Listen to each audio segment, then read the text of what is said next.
Good evening, gallery, councillors and staff. Welcome to the October meeting. The year's got away. We'll open the meeting with acknowledgement of country. Richmond Valley Council recognises the people of the Bundjalung Nations as custodians and traditional owners of this land, and we value and appreciate the continuing culture, connection to lands, their living culture and their unique role in the life of this region in the past, present and future. Mr General Manager, could you read the prayer, please?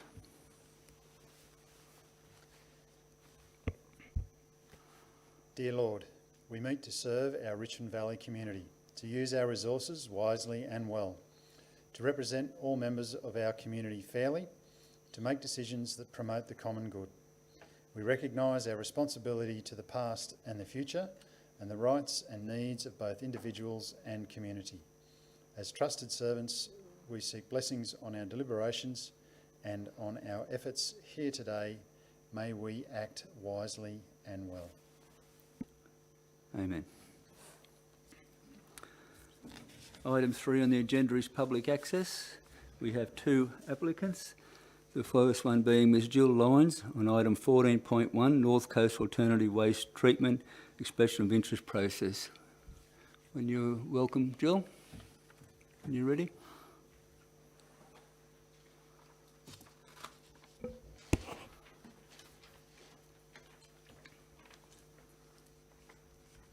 Good evening.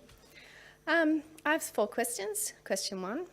Would landfill in the form of toxic ash from waste to energy incinerator be the responsibility of Richmond Valley Council or of all councils involved be responsible? Do you want to take the 4 questions? Oh, maybe take the 4 and I'll just answer them as a group. Thank you. So we'll answer when you're finished, Yep, please. sure. Thank you. 2. Should Richmond Valley Council be contracted to provide a certain tonnage of waste to a waste-to-energy incinerator? Would that commitment be shared by the whole group of councils, or would it be the sole responsibility of Richmond Valley Council? 3. Could Council please provide the evidence and references that demonstrate New South Wales has superior emission standards, demonstrates the New South Wales superior emission standards? For instance, a table comparing exact emission standards in equivalent metrics. And 4, does Council concede that the 82.50 cents per tonne levy waivy for the waste-to-energy incinerator unfairly weights the decision-making process towards that option for all councils involved? Thank you. Mr General Manager. Thanks for the questions. I'll just answer those in order. So the first one, should a proposal be received, the management of any byproducts from any type of facility would need to be addressed through development consent conditions, which would, for a large-scale facility, be determined under a state significant development provisions in line with the EP&A Act. The second question, again, contractual arrangements between any future facility and any client councils would be a matter for the proponent to negotiate. As with any contract that council enters into, we would seek to obtain the best value outcome for our community. The third question in relation to emissions standards, I'd refer you to the New South Wales Chief Scientist and Engineer's Energy from Waste report, which was dated May 2020. It includes a lot of very detailed information around the assessment of energy from waste facilities, including metrics and tables. And a link to that report is available on Council's website. The fourth question in relation to the levy per tonne of $82.50. I don't believe that that unfairly weights any decision-making process. In fact, the waste levy was brought in as a disincentive for councils and our communities to continue the use of landfills as they provide very poor environmental outcomes. Councils pursuing alternate waste treatment solutions is what the government has encouraged, and energy from waste facilities are a solution in the government's circular economy. And as to any financial arrangements for any options, should a facility be proposed, that will be a matter for each council to decide. And again, base that on their own evaluation of the best value for its community. Obviously, communities have different setups as far as how they manage their waste and resource recovery. Thank you. Thanks, Thank you. Vaughan. I can't comment, can I? No, the questions are to be asked, and that's what you've sent council, so yeah. Yeah, no, just the If you had answer any to other comments or questions, more than happy to receive those via email.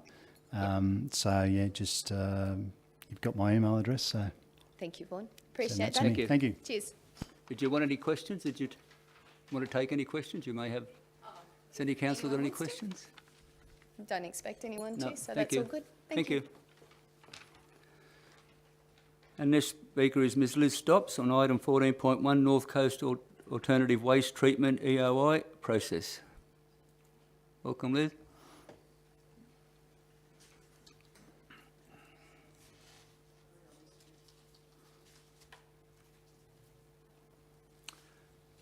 When you're ready.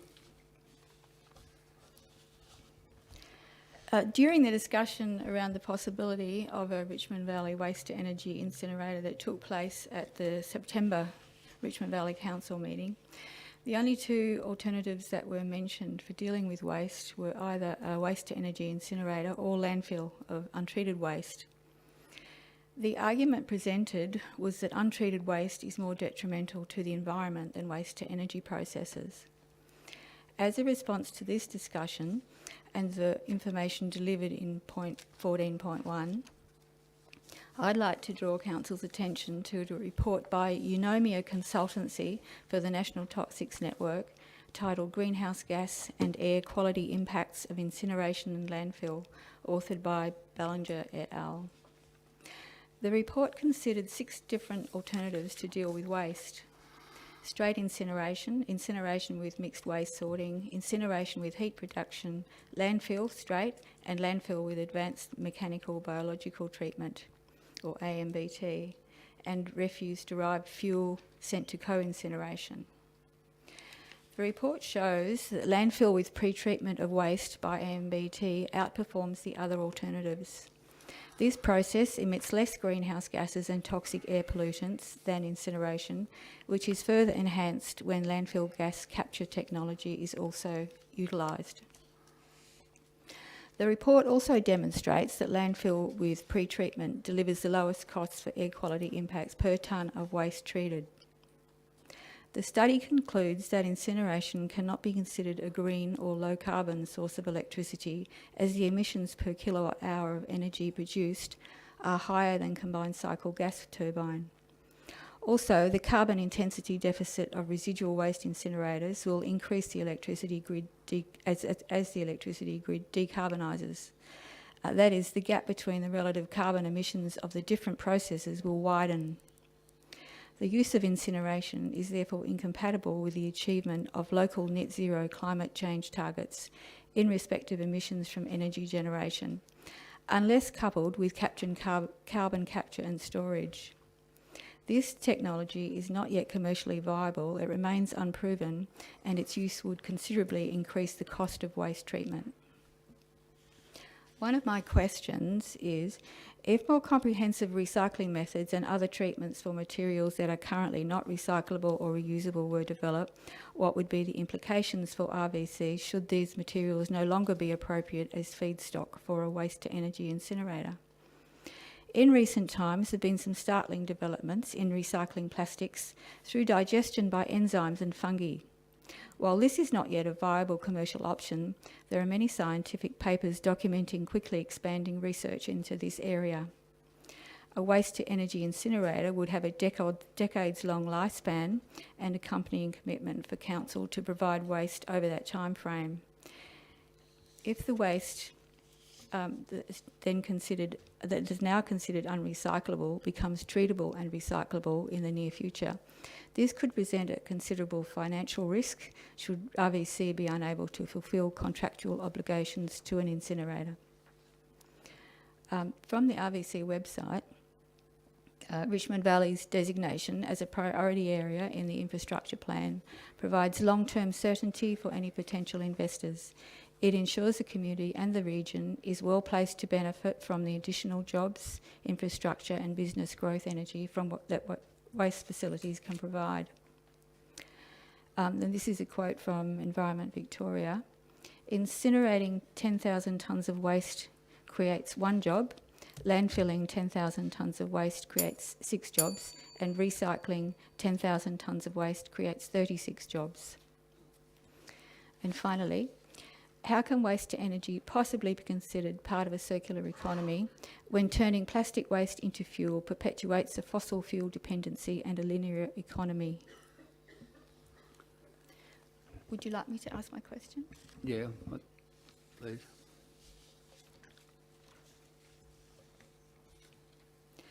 Could Council please elaborate on the sentence in point 14.1? A wide range of technologies was addressed, including various forms of thermal treatment, energy from waste, in-vessel composting, anaerobic digestion and material recovery facilities, which is on page 11 of the agenda, and detail what each of the options entails. Would you like me to ask them all? Yes, please. Did the material recovery options only include recycling and reusing, or were gas phase chemical reduction and biological treatment of the waste to render it non-toxic for landfill purposes considered? If more comprehensive recycling methods and other treatments for materials that are currently not recyclable or reusable were developed, what would be the implications for RBC should those materials no longer be appropriate as feedstock for a waste-to-energy incinerator? And does the new Superior New South Wales waste-to-energy emissions standard include provisions or a plan for addressing operation other than normal operating conditions or OTNOC, bypass events for maintenance, etc.? If the answer is yes, please provide evidence or a reference. Mr. General Manager. Thanks for those questions. To question 1, in line with our procurement requirements, the details of individual proposals submitted as part of the AOI process are commercial in confidence, so I'm not in a position to go into further details, and obviously there is detail of that process in the report at item 14.1. The second question, I'm not aware of what gas phase chemical reduction and biological treatment of waste is. I haven't seen that one in reports, so I'm not in a position to comment further on that one. I can elaborate on that if you would like me to. Well, I think it's a pretty complex question, so now's probably not the best time to do that. So again, I'm happy to have a look into that and liaise with you via email. Would you like me? Sorry. No, I think I'll just answer the questions, or we could be here for a while. The expression of interest was for all forms of alternate waste treatment, and again, the details of the individual proposals submitted are commercial in confidence.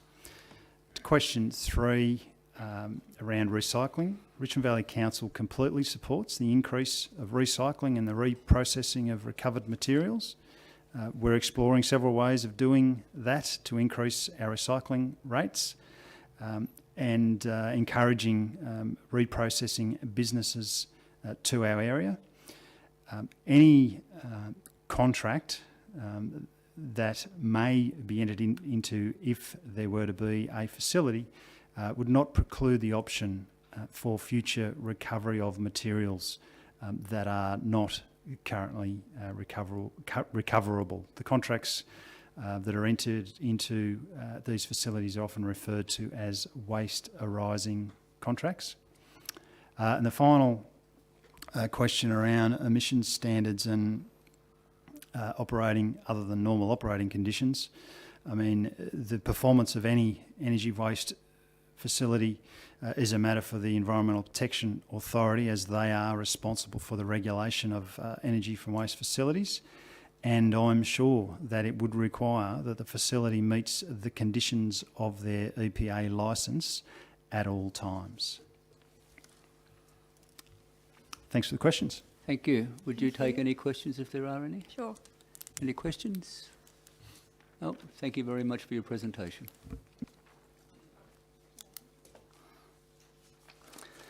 Item 4, apologies. We have a full house. Mayoral minutes, nil. Confirmation of the minutes, we're on page 6, 6.1.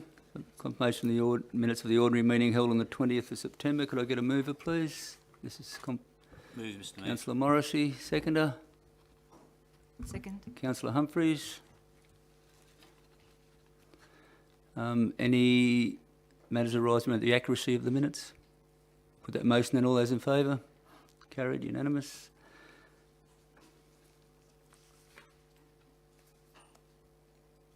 Matters arising out of the minutes? Has any councillor got any matters? No. Item 8, declarations of interest. Any council got any declarations of interest? Have you had any been submitted, Mr General Manager? No, none submitted, Mr Mayor. Thank you. Petitions are nil. We now go to page 7, notice of motion submitted by Councillor Deegan. Councillor Deegan. Yep, so I'll move the motion. I've got a seconder. Councillor McGillen. Councillor Deegan. Yeah, so it's a fairly simple motion. So the EPA held community consultation into the Richmond Valley's identification as one of the 4 allowable locations for waste to energy, for thermal waste to energy in New South Wales. Unfortunately, due to circumstances out of their control, this consultation happened at the same time of the two flooding events earlier in the year, and that just meant that many people in the community weren't able to participate. Following preparing this motion, I attended the webinar that councillors were invited to attend last Tuesday by the Waste Management and Resource Recovery Association of Australia, and its main focus is on social licence and basically engaging with, educating, informing and hearing from the local community. And basically if this motion is supported, I believe that it's another step along the way to obtaining that social licence. Councillor McGillen, you want a seconder? No? Oh, yes? Could you turn the light on, please? Thank you. I didn't attend that webinar, unfortunately. I was due to work commitments, but I just believe that we should be looking at every avenue that we possibly can to help reduce recycling, as in mainly the plastics side of it, as was mentioned about the Chinese containers and so forth, is melting them down. There's many products that could be made out of these, and I'm sure that with the enterprises that are out there and the businesses, that we could be tapping into a whole new industry. Thank you. Any other speakers? Councillor Hayes. Just the dates of the consultation. Anyone know what the dates were? From when to when? For how long? This is the state government consultation? State government consultation process. I have no idea. Yeah, look, Do you know the specifics? no, look, I don't know the specific dates. I know that it was through that that March period, I suppose, in and around the 2 floods. So it was around that period. So obviously there was a bit going on through that time. Just a couple more comments. Item 14.1 today gives a good summary of where we're up to with the our waste problems and what we're doing and what work we're carrying out on it. And in there, in .3, I can't support something that says council has been actively pursuing investments in the waste to energy sector. It's not quite right, I don't think. It doesn't feel right. I think if it read something like council has been actively researching alternate waste solutions, I'd probably think about supporting it, but not with that statement in there. I couldn't support that at this time. Any other speakers? Yes, thank you. I just feel like a lot of what's in this notice of motion is actually on record with council already. It's unfortunate, as Councillor Deegan said, that the timeframe fell over one of the most devastating periods for our community, but that makes it even more important for Richmond Valley to get all its ducks in a row and get all the research that it possibly can on all the solutions that we may be able to find around our waste problem. In number 3, as I said, I do believe that this is already on Council's records. The investment that I thought there, Councillor Hayes, the only investment that I recall is that all the councils did make an investment per se into the strategy, the investment strategy, and then any money, and that was kind of for a stock take so that we could find out. That was all about research, finding out what the volume of rubbish and waste was in the region and what types of waste were in the region. And then the balance of that money went to the expressions of interest. In 14.1 tonight, we read how fantastic and how strong the submissions came in for that. And it gives us another whole avenue of research that we can do to take to our community. The community consultation on the RJP will occur as it is recommended in 14.1, and I believe that our council has an engagement strategy and it contains all our tools of engagement. From practice, it is just standard practice that councillors will be involved in organising and talking through community consultation processes. I just feel like at this point in time, I'm not prepared to commit to November or December or February. Absolutely committing to consultation, but not set in stone as to a time. Thank you. Any other speakers? Councillors, I've given this a lot of thought, and I'll be voting against it. I don't know why we have to acknowledge or note the first 3 items. As Councillor Humphrey said, they have been on many reports to this council. They're well documented. They are in council records, and there's been many an item in agendas over the past years. So I don't know why we have to note and acknowledge what is already known. The other thing is the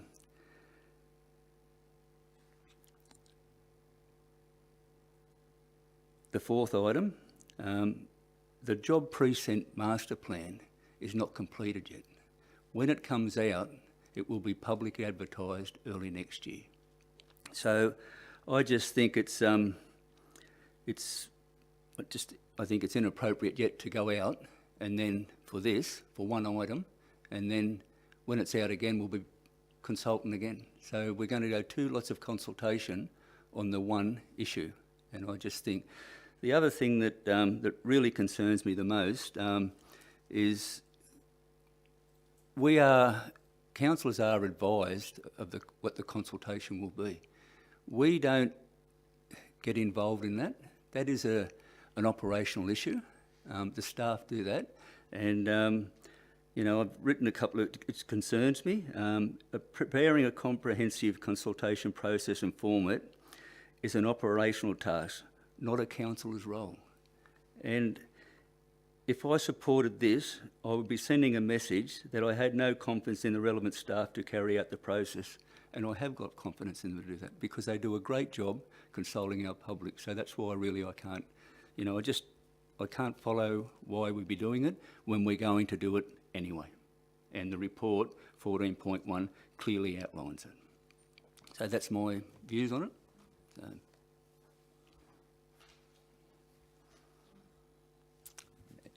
Am I able to just make a couple of comments? Yes. Yeah. So just hang on a minute. Is there any other speakers? Because if you speak now, you'll close. Any other speakers? Would you want to say anything? Councillor Deegan to close. Thank you. Yes. So with this motion, I certainly did consult with the General Manager around the fact that there will be a consultation coming up in relation to the jobs precinct, and the idea is just for the consultation that the community couldn't participate in because of the flooding, that there's a point included in that consultation for the jobs precinct. on the point around actively seeking opportunities in the waste energy sector, that comes from council documents, that statement, and note the difference between waste to energy and thermal waste to energy. Like there's different components to that. Yeah, and just on the other point, I haven't, I don't think I've mentioned in there anywhere about financial investment and so forth from council. But, yep, happy for, the motion to be put. Thank you. I'll put that motion then. All those in favour? Against? Lost.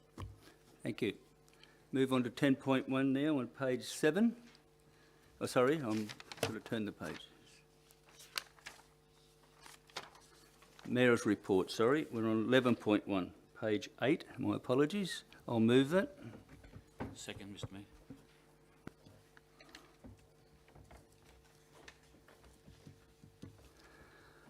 Any questions or comments? Yes, Mr Mayor. In September on the 14th, your mental health first aid course, Casino SES. Could I have a bit more of an explanation on that one, please? That was a course run over at the SES. They got a consultant in, and the second Casino Scouts done the course for mental health. It was not only for their own mental health, but how to talk. It was around the time of Are You OK? And it was how to help and talk to other youth.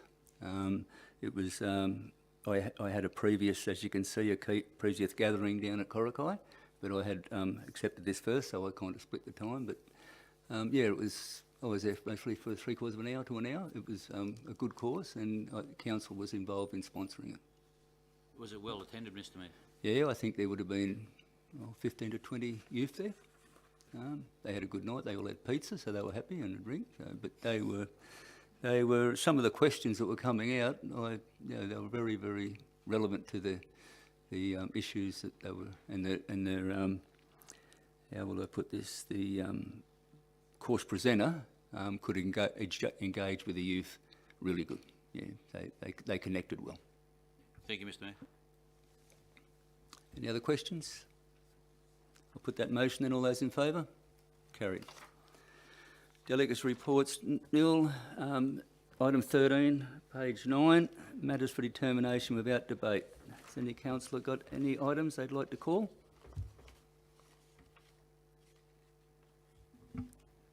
14.1 and 16.1.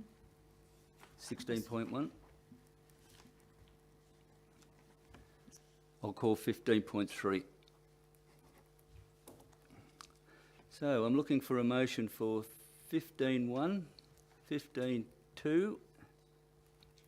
That's it. Move, Mr Mayor. Councillor Morrissey. Seconder, Councillor Hayes.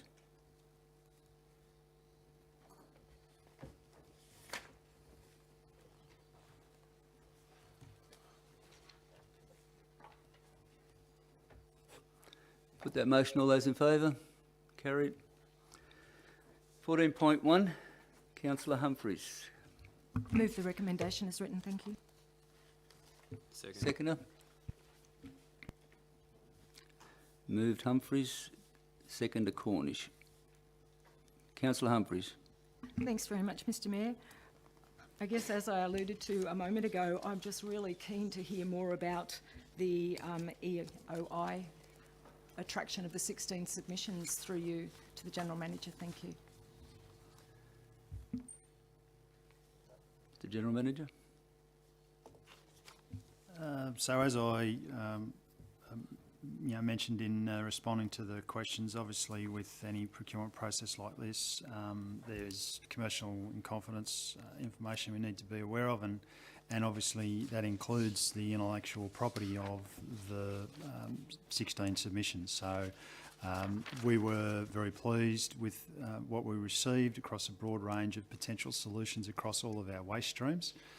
So our team is continuing to pursue those discussions on a range of solutions, and we'll look to provide you with an update on how that is going at the November information session.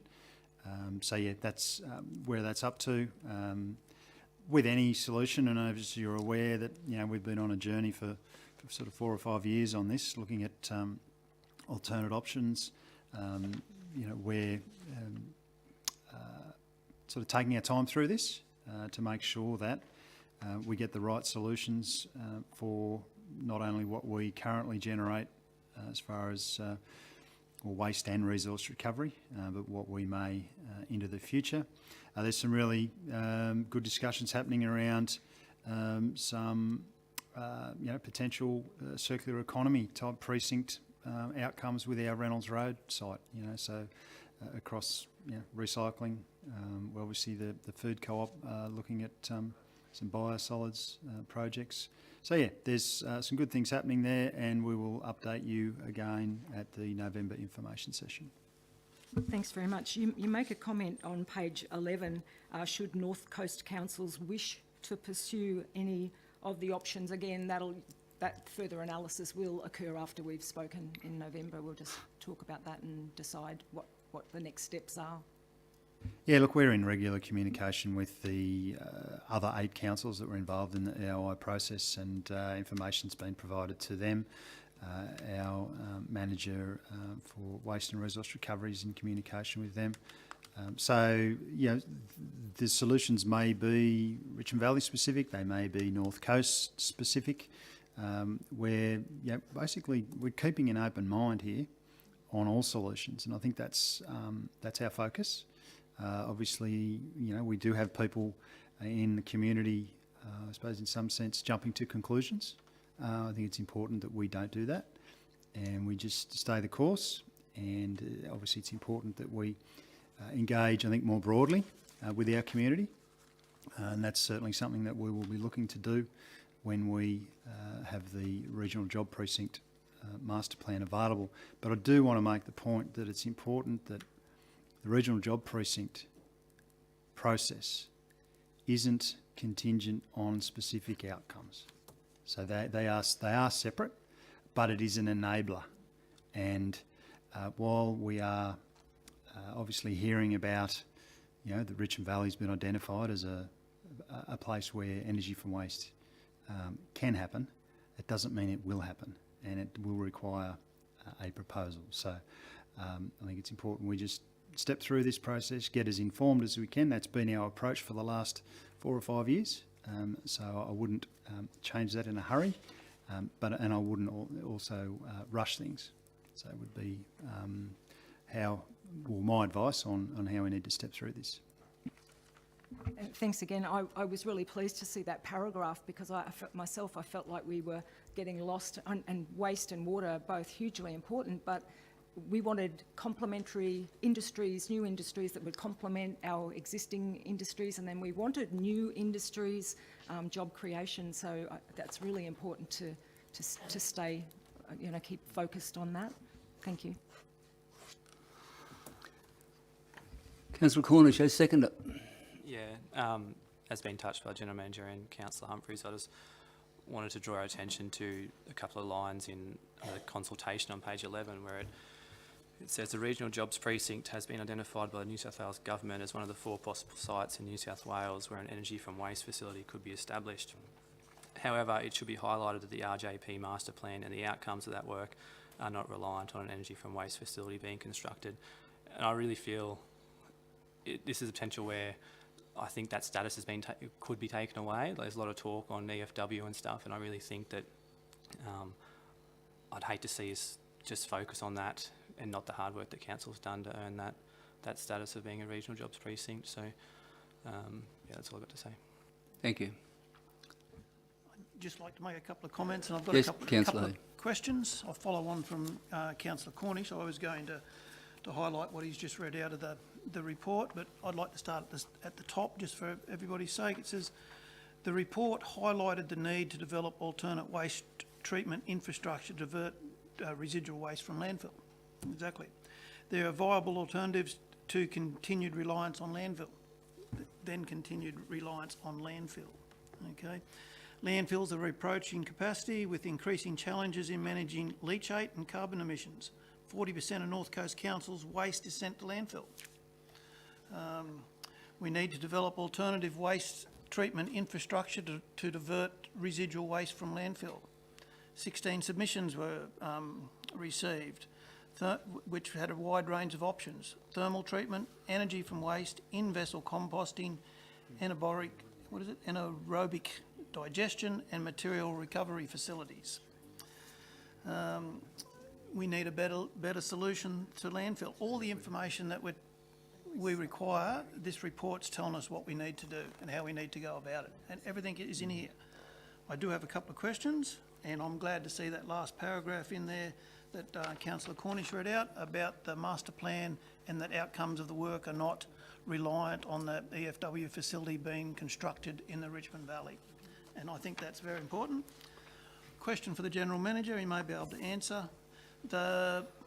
And it was touched by Jill in her questions, the $82.50 per tonne New South Wales waste levy, does it apply to any of the other options? The waste levy is specifically for residual waste that goes to landfill. There is quite a detailed list in the regulations, so I would, in a general response to that, I'd say it's specifically for landfill waste. There is a specific exemption for energy from waste facilities, but there is another list in that regulation that I'd be happy to just check and provide you with, so that you have the full information. But that's specifically, and it was brought in both to encourage, it was brought in as a price signal to the community to encourage them to use recycling, both yellow and green, so compost and your recyclable materials. So it was a price signal, and it was also a deterrent for and an encouragement for councils to get serious about reducing how much ends up in landfill. So that were the reasons why. I'd need to just check that there is a detailed regulation, just so that I'll give you the full information on how that levy works. It was introduced in 2008, yeah, it's been around a while. Whether it's achieved its full aims, I'm sure is something that I'd imagine the EPA has done some work on. I'd again need to check that. Thank you. And one more. If in the future we need to develop alternative waste treatment infrastructure, will the Regional Jobs Precinct Master Plan account for all the possible options listed in the submissions, if they need somewhere to go? Our aim is that, yes, obviously we'll be putting out a draft master plan for consultation. It's likely that will include an alternate waste treatment precinct, or areas where alternate waste treatment can occur. Look, these facilities, or any facility, obviously would need to go through a DA process. Smaller composting facilities, probably depending on the investment level, as you'd be aware, as to who the approval authority is.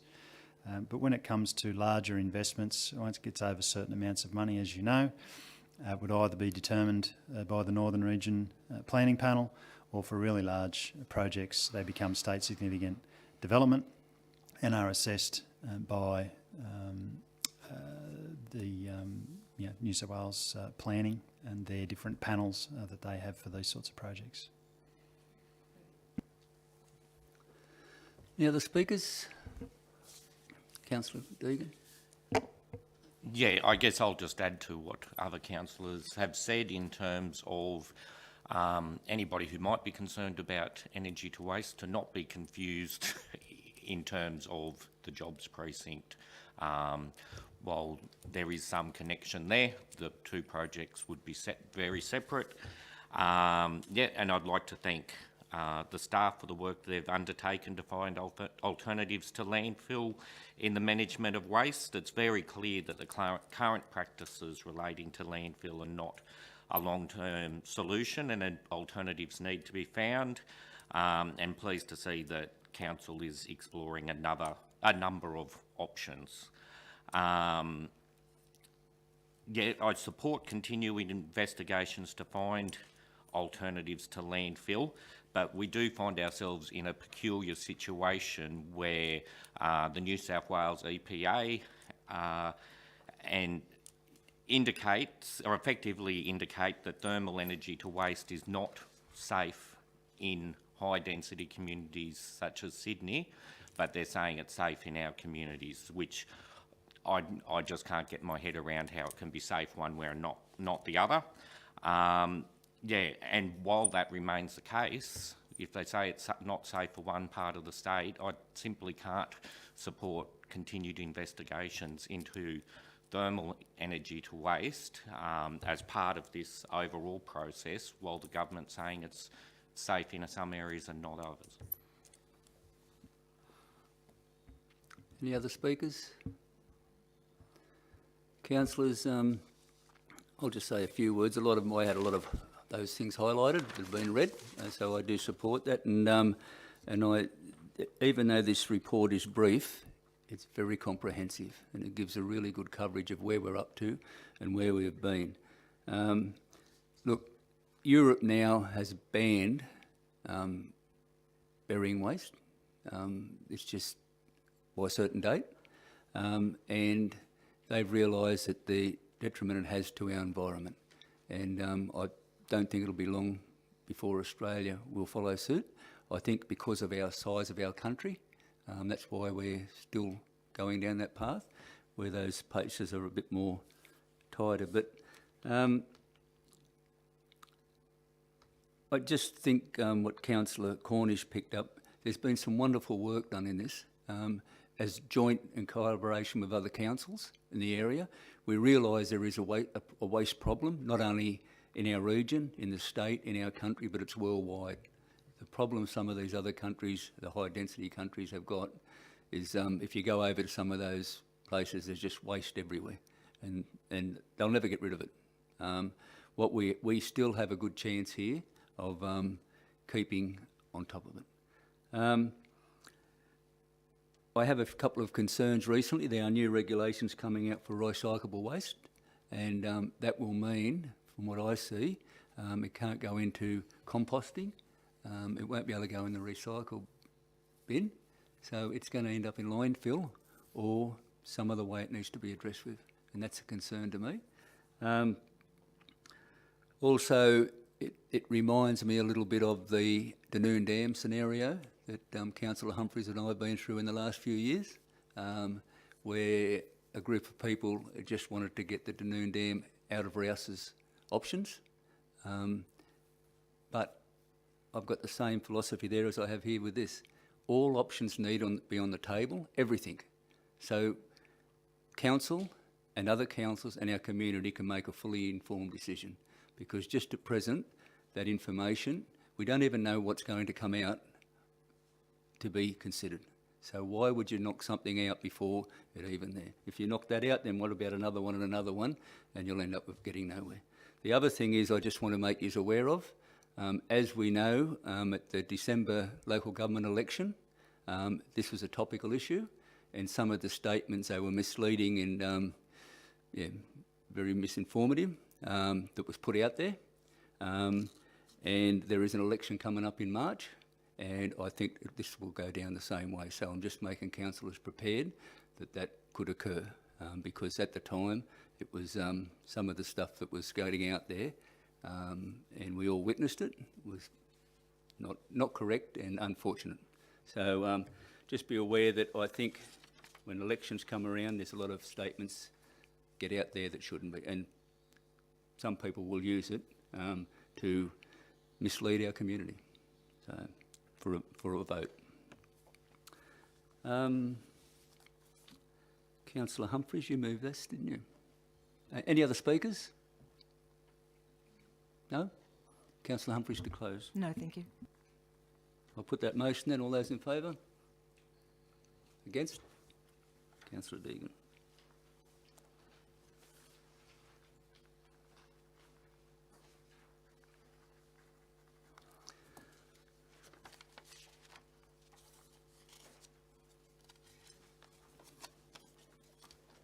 .1 No, sorry.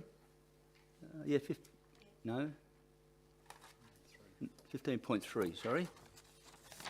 I didn't pull my tag out of me.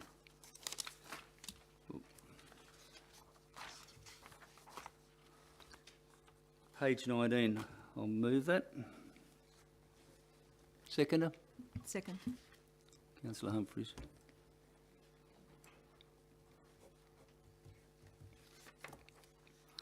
Councillors, I just really wanted to ask the staff a couple of questions. I think these are under what we've has occurred earlier in the year. I think these are very sound outcomes for council and naturally our community. But there's on page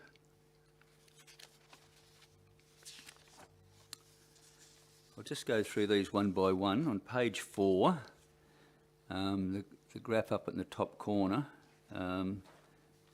is the operating performance ratio. I'd like to just ask, you'll notice that, oh sorry, not page 22.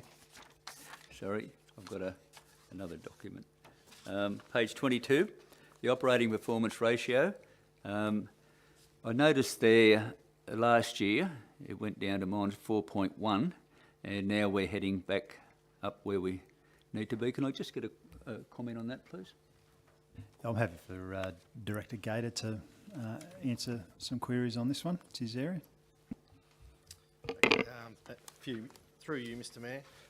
The operating performance ratio, it looks at obviously our operating income compared to our expenditure, and it takes out things like capital income, and you back off a lot of your fair value asset investment on investments and things like that. So last year the big dip was mainly due to, and it's virtually the opposite this year. We had a big swing in what we received in capital grants compared to what we received in operating grants. So last year we had a 1.37 million decrease in operating grants and an increase of 3.5 million. And then this year there was the opposite happened. We virtually had we had 15 million in total in operating grants this year, but it was 2 million more than what we had actually in capital grants. So it actually had the opposite effect. Thank you. The next one is on page 23. Two graphs down the bottom, the building infrastructure renewals, and then the infrastructure backlog ratio, please. Yep. So the building infrastructure renewals ratio, that's virtually, that's the ratio of what we spend on renewing assets compared to what we spend on building new assets. So last financial year, we had a couple of big signature projects, the drill hall and the pool, because they are already assets we have on our books. The majority of the cost in redoing them is considered renewal, not building a new asset. So that's why that ratio is so healthy this year. And the infrastructure backlog, yeah, obviously with what happened in the March floods, 2022 floods this year, that's had a massive effect on our backlog on our infrastructure, because a lot of it's been damaged. So that ratio will probably stay up for a number of years. We will be obviously working hard on knocking it back to where it should be, but it's had a really detrimental effect in this year.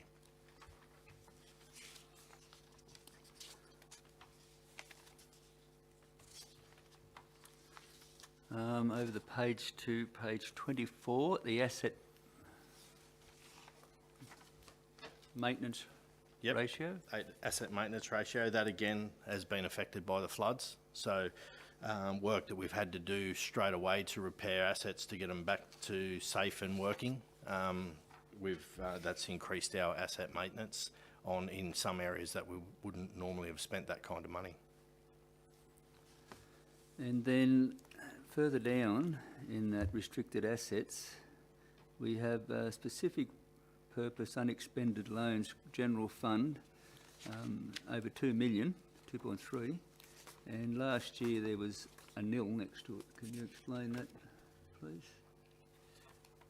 Yep. Yeah. Those loans, 2.372 million. 1.5 million of that was for the pool.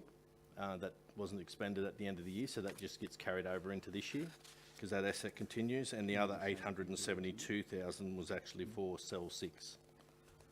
So it gets carried over as well. It'll be spent this year. Okay. And that should be all gone this year?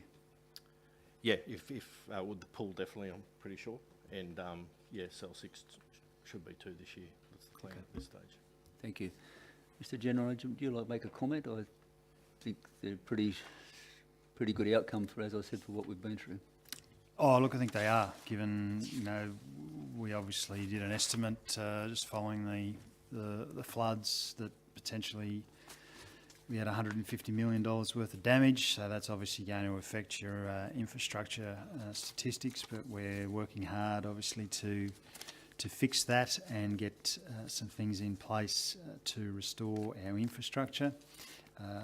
One of the key, just looking at the ratios, obviously the key ratio that I'd say, it's probably your number one ratio is the operating performance ratio.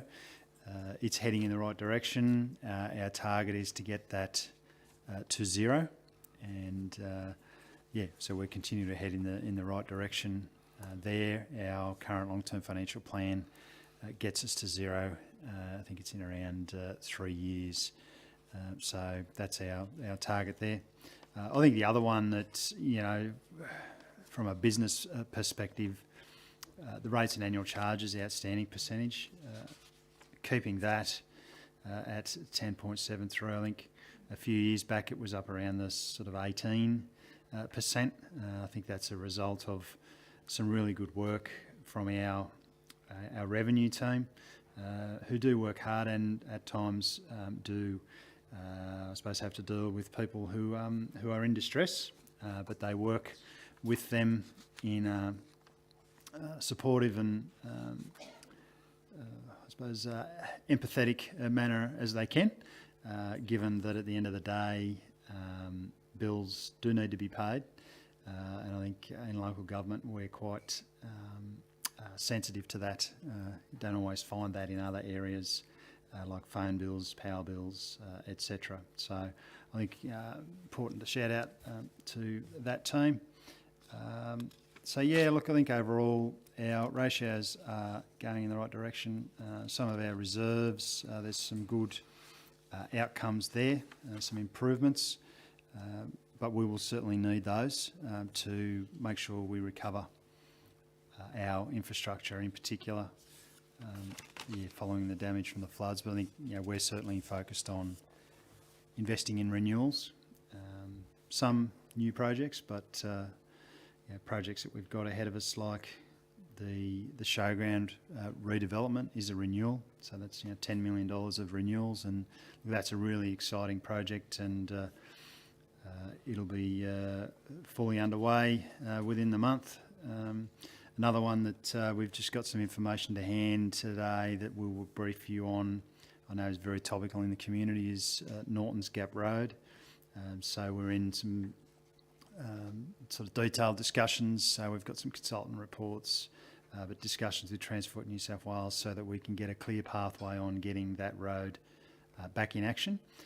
So we'll give you an update on that at the November information session, and aim to give our community an update report, because we certainly know that's probably one of the more topical issues. Not to say that there aren't many other issues right across the valley, particularly fixing roads and the like. So I think it's important, the financial report, and it will now go out for public consultation. We will also get a more detailed presentation from our auditor at the November council meeting. Thank you. Any other speakers? I'll put that motion in. All those in favour? Carried. I think we're on 16.1 now, page 27. Councillor Humphries. Thank you, Mr Mayor. Move the recommendation as written. I second, Mr Mayor. Councillor Humphries. Thanks, Mr Mayor. I just wanted to draw this one out. It's just, again, it's another report with lots of important information, and people that like to know a bit of the history, I think that they will enjoy reading this report as well. It talks about the water supply options for Casino, and Council's been investigating those for the past 10 years. They had a scoping study that's been completed, and what it found is that over a 30-year horizon, Casino could experience water supply shortfalls in dry periods. What I found, I'm going to jump around a bit because I'm sure that other councillors might like to take talk about some of it as well. It does talk about improving water security, use less water, find additional water sources, increase water storage capacity. They had 3 options, and 3 of the options on page 29, they've looked at Toonambar Dam connecting to Rouse Water and utilising groundwater, and for the reasons listed in the report, they were found to not be viable options.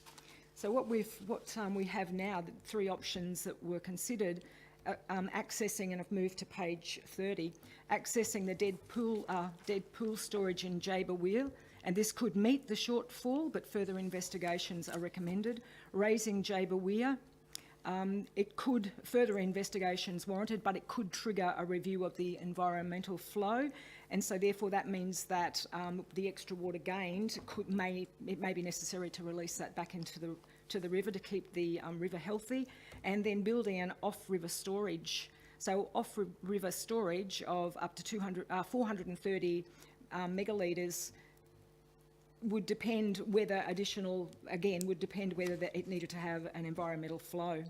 And there'll be 2 potential locations identified. So I've pulled it out because I do support wholeheartedly the further investigation of the water security options identified in the scoping study. And we'd just like to make a comment that this is council at its best, working through researching and strategies and finding out information and then pressing on a little further, and we're now at another stage where we press on further to find out, investigate more. Thank you. Councillor Morrissey. Any other speakers? Councillor Hayes. Yeah, just backing up what Councillor Humphries said, increasing the water storage capacity and accessing the dead pool storage in Jaber Weir, it stood out to me when you're reading the report. I did see in there, though, that to increase, if we raise the weir and we need to increase the flow of water down the river, they talk about using recycled water in there in that report. I don't think that's something that I'd be that keen on, but yeah. But no, the report's good. It gives you every option, and like I said, move on to the next step. There's talk of recycled water for parks and in the future, for the parks and that, in the future. Any other speakers? Right to reply, Councillor. Thanks, Mr Mayor. I feel that I've got a lot of confidence in this process to gain the water that we need. And on page 27, it actually says there would be an estimated shortfall of 514 megalitres per year in dry times for the casino water supply. Thank you. Thank you. That closes the debate. I'll put that motion. All those in favour? Carried. Unanimous. Page 31. Projects and business development nil, general business nil, matters for information, recommendations there. Can I get a move, please? Move, Mr Mayor. Councillor Morrissey, seconder. Councillor McGillan. Has any councillor got any items out of this report? Any of these reports in the matters for information? Councillor? Oh, thanks, Mr Mayor. With item, the first one, the customer experience report, I just wanted to say congratulations and what an achievement to the team for having input into that, the One Road that starts tomorrow. I have also, just having a look, I thought it was interesting. I like the way this is set out. You have your statistics and then an idea as to why they're occurring. when it talks about customer request management system, the key statistics, and the statistics reflect that our communities are beginning to rebuild and recover post-floods. So I was very pleased to see that. The e-planning, was a good read to notice that a fee has been put out there for customers who would like some personalised dedicated assistance in that, and that it's being taken up very well. Overall, our customer experience team, they represent all of us. So I guess I would say go team for that one. And I think while I've got the mic on, I'll just make a comment that both the letters, that the one that went to the draft North Coast Regional Plan and the flood inquiry, I appreciate those being sent, and such good letters. Thank you very much. Any other items? I'd just like to follow up on that, the e-planning portal. I think there's a lot of people who want to submit a simple DA, but they're just finding it too hard. And the other alternative is go to a consultant, and sometimes they're very close to getting it over the line, so with a small fee they can, I think that helps them. Opportunities for the improvement on the next page. I think when you're always looking internally at how you can improve things, I think that's good for the organisation. And yes, they are the front line, all the inquiries they get, not only over the counter but by phone and that. And I think it was, but there was a big, on the phones answered, I think it was with under 20 seconds, a very high percentage. So yeah, good outcome. Any other items from councillors in item 19? 19 right through to number 20 on page 61. Nothing? Okay, I'll put that motion, and all those in favour? Carried. So item 20.1, response to Councillor Hayes' question. There is a response there. Yeah, I'd like to comment on the answers if I can, please. Just like to thank the General Manager for his detailed responses to my question. The question was probably a bit skew if, when I asked if it would, how would it impact on our water security, probably should have asked how it would impact on our ratepayers more than the water security issue. But it's been clearly stated here that it's not going to make any difference on our water security. And it's in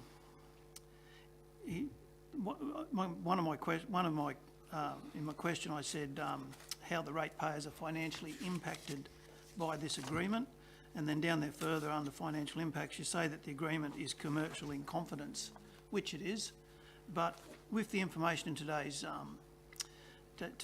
agenda in the business paper, you can go through and work out what that is costing the ratepayers. You've only got to do a bit of reading and you can work it out. And it's quite a large sum of money that it costs the ratepayers. And you go on to say the financial impact of this arrangement is different for every ratepayer. Okay, so it is. If one ratepayer has a set price lower than the rest, the charge to the other ratepayers would need to be higher to cover the difference. I've done the sums on it, and do you know how much money it actually is a year that they hold back from the water revenue by paying $1.06 compared to the $2.88?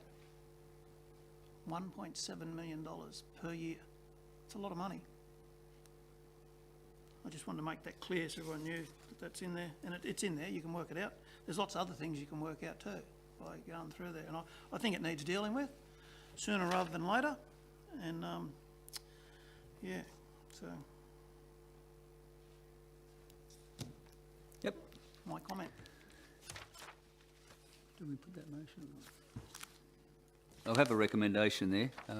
Usually we don't need I think it's just usually just, but you want to move that? You reply? Yeah. Seconder? Second. Humphreys? Anything else by any councillor? Put that motion in, all those in favour? Carried. Questions for the next meeting in writing? I have one now. Julie's got a copy. Can the General Manager bring a report back to the November Council meeting with a full cost assessment related to the discounted water supplied to the NCMC, explaining the possible effect it has on the water rates of all the ratepayers across Richmond Valley Council? I would like to see the report based around a scale of discounted rates from the existing rate of $1.06, using the rate of $1.44 and the rate of $2.16 in comparison with the current manufacturer's business rate of $2.88 per kilolitre.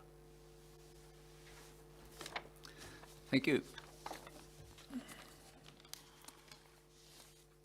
Item 22, matters referred to closed council.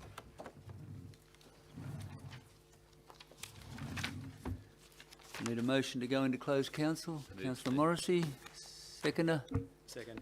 Councillor Cornish.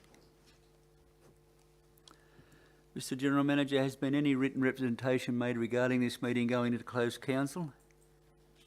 No, nothing received. Are there any verbal representations from the members of public? Yes? I received in the mail today. Sorry, this is about us going into closed committee. Sorry, you got a representation.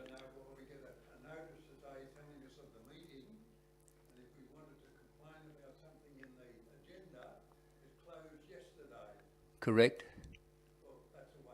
I think they go out most of the time, and that's a regular thing. Well, that document goes out every month, and it's just a standard. So a month ago, you would have got the same advice. No, well, every month you'll get that same advice, and next month you will too. So if you've got an issue, if it's on the agenda, you can discuss it. But if not, put in as we just talked about, a CRM to the office, and it will be addressed by staff. Thank you. Is there any representation while we don't go into closed committee?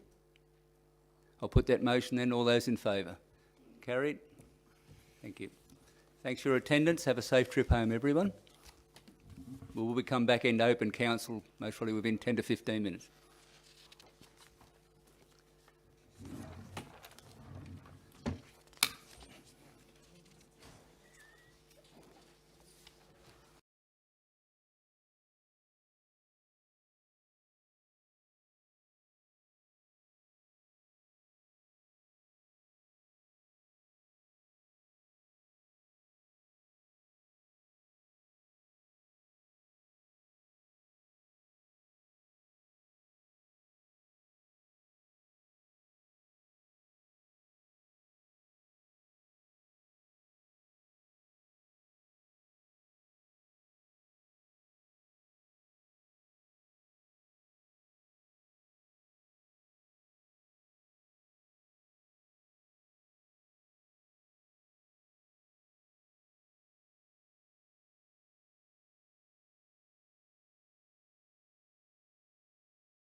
Sorry?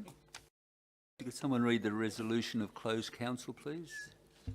Yes, so for item 22.1, which is proposed purchase of industrial land development, council resolved to authorise the general manager to proceed with the purchase of the land suitable for development into an industrial subdivision for $2.2 million, including GST, as set out in this report. And secondly, that the general manager be authorised to negotiate and finalise the terms and conditions of any contract or agreement in line with the content of this report and the available budget, and affixing the seal of council where necessary. Thank you. Thank you. That completes the agenda. Thank you very much for your attendance, and everyone have a safe trip home, please. Thank you.